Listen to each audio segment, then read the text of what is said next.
This is an old storage shed that was on the property, and the community said we want to convert that to become a community center. So they made it very green. So there's pressed sunflower seed as the wallboard inside. They put a garage door on, so in nice weather they can open it up and have larger gatherings. They have solar panels on the roof, and even in Seattle, where we hardly ever see the sun, we're generating enough power that the meter's actually going backwards, putting power back on the grid. There's a cistern behind it, captures the water off the roof, so that during the summer, when it doesn't rain in Seattle, we keep the pond full, keep the windmill operating, keep the stream full. And then they said we want to do restrooms, because people are gardening all day, we need toilets. And our Parks Department said, you can't do toilets, they'll just get vandalized. It's true, we have a huge problem of vandalism of our park toilets. So many of them are locked up now. And the community said, well, we absolutely need the toilets, and we're going to make these so nice, people are going to feel so respected that they're going to treat them with respect. So they got people to donate their broken dishes, their leftover mosaic tiles, and neighbors came together and created these patterns on the toilet walls, showing garden plants, garden insects. Those have been there for 10 years now. Absolutely no vandalism. And we see this over and over again, that when the community builds projects, other community members tend to treat it with more respect. And the neighbors watch out for it. They don't just wait for the problems and call the city up. They deal with it. This is a tree that had fallen. A local artist carved it to show the life cycle of the salmon. Everything from the fingerling salmon to the kingfisher eating the salmon at the end of the cycle. Even the playground has an agricultural theme with the tractor half carved out of wood. And there's a wonderful leaf-shaped gazebo where there's all kinds of community gatherings. In fact, this couple met at the garden, decided to get married at the garden. And for wedding presents, they asked everybody to bring something for the compost pile. So as part of the wedding ceremony, they made wedding compost. All kinds of facilities have been renovated through the matching fund. This is a site of a former school, basement of the school that wasn't being utilized. We paid for all the materials, and the community's match was for the children and their parents to do all the renovation, to create a youth center.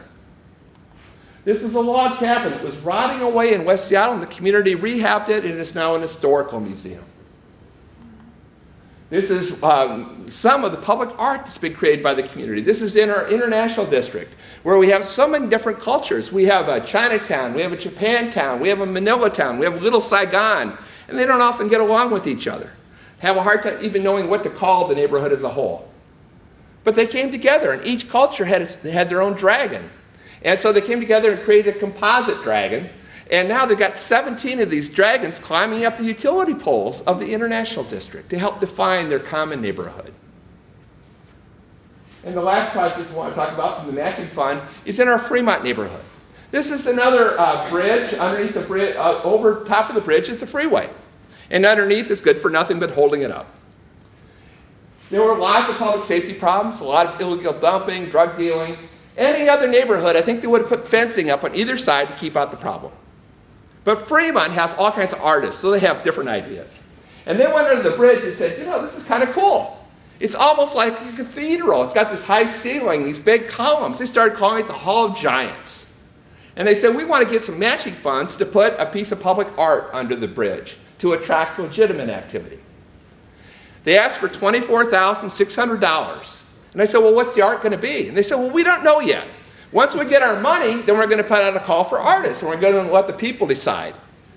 This was the second year of the matching fund. It was still a very controversial program. I said, man, we can't do that. That'll be the end of the program. But all of our funding decisions are made by the neighborhood representatives, and they liked this idea, so they agreed to fund it. I thought, oh my God, that's the end of the matching fund. So they got their money, they put out a call for artists, and artists submitted models for what they wanted under the bridge. Somebody submitted a large throne because this is the Hall of Giants. Somebody else submitted larger-than-life construction workers and engineers, kind of a tribute to the people who built the bridge. Somebody else submitted a troll.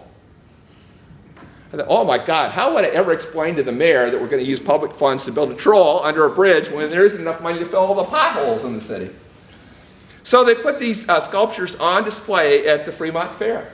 100,000 people come to the fair. Everybody who goes by the booth is entitled to vote for which sculpture they want under the bridge. So I kept going by voting for those construction workers because I figured they're the least objectionable, right? Sure enough, guess which one won? Yeah, my worst fear. And it got much worse, because the art critic from the local paper wrote a scathing review a couple days later. She says, this shows the people should never be involved in public art decisions because the people have no taste. This is kitsch. It's a terrible waste of public funds. I thought, oh my God, that's the end of the matching fund. But her columns so incensed the community that they started rallying behind the troll. They started having street dances to raise money for the troll. The kids wrote a troll rap. I went to the neighborhood one day, and there were 10-foot-long footprints up and down the streets of Fremont, like the troll had been walking through the neighborhood. So they raised the money, they built the troll, here he is. That troll is so big, that's a real VW he has, kind of an environmental statement, like he lifted it off the top of the bridge. There was some vandalism early on. Somebody broke out the window in the VW. But the neighbors organized. They formed a troll patrol. They put lighting on the troll. They walk around the neighborhood at night making sure the troll and the neighborhood are safe. And again, it's what happens when people start to take responsibility for their communities again. They don't just call up the city and say, hey, there's problems with your troll. It's not the city's troll, it's their troll. And they program it. They do Shakespeare on the troll. At Halloween, they celebrate Trolloween. And hundreds of people come, and they howl at the troll, and they do processions through the streets of Fremont. And this troll attracts people from absolutely all over the world. Here's proof. And when people come, they shop in the local business district. And there's always legitimate activity underneath the bridge, so you don't have the public safety problems. Not a solution that would have come out of our police department, you know? We got a big public safety problem under the bridge. We better put in a troll. The art critic from the Seattle, from the local paper since wrote a retraction, said it's time to eat troll.